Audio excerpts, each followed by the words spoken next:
നിങ്ങൾക്ക് വളരെ സന്തോഷകരമായ വാർത്തയാണ് ഞാൻ നിങ്ങളോട് പറയാൻ ആഗ്രഹിക്കുന്നത്. അതായത് നിങ്ങൾ എല്ലാവരും ബ്ലൂമിന്റെ പ്രൈസ് ഭയങ്കര എക്സ്പെൻസീവ് ആണെന്നുള്ള ചിന്തയിലാണ് നിങ്ങൾ ഇരിക്കുന്നത്. Dear friends, welcome to Danny market associates. ബ്ലൂമിന്റെ പ്രൈസസ് ഇപ്പോൾ മറ്റുള്ള കമ്പനികളുടെ പ്രൈസസിന്റെ ഒപ്പമാണ്, അല്ലെങ്കിൽ ഇത്തിരി കുറവാണ്.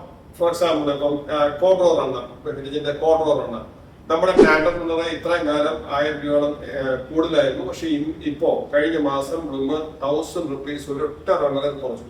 അപ്പൊ കോഡ്രോർ എണ്ണേക്കാളും ഇപ്പൊ ഇതിന്റെ കോഡ്രോർ എണ്ണേക്കാളും 20 നമ്മുടെ പ്രൈസ് 100 രൂപ കുറവാണ്. ഒരു ക്വാളിറ്റി യാതൊരു വ്യത്യാസവും ഇല്ല, സെയിം.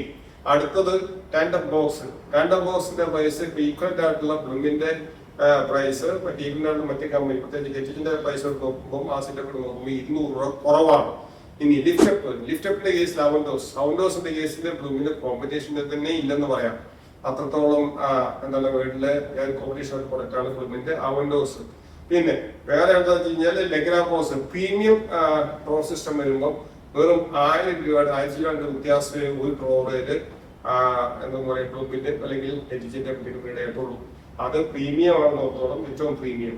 അപ്പൊ അങ്ങനത്തെ കസ്റ്റമർക്ക് അതൊരു വ്യത്യാസമായിരിക്കില്ല. നിങ്ങൾക്ക് വേണ്ടിയിട്ട് ഞാൻ ഇതൊരു കമ്പാരിസൺ താഴെ ഇട്ടിട്ടുണ്ട്. നിങ്ങൾ ആ കമ്പാരിസൺ നോക്കുക. ബ്ലൂമിന്റെ പ്രൊഡക്റ്റും അതിന് ഈക്വൽ ആയിട്ടുള്ള ഹാഫിന്റെ HHന്റെ പ്രൈസസ് ആണ് കമ്പാരിസൺ ആക്കിയിട്ടേക്കുന്നത്. അത് നിങ്ങൾ ശരിക്കും നോക്കുക. എന്നിട്ട് നിങ്ങൾ ഡിസൈഡ് ചെയ്യുക ബ്ലൂമിന്റെ പ്രൈസ് കൂടുതലാണോ കുറവാണോ. Thank you.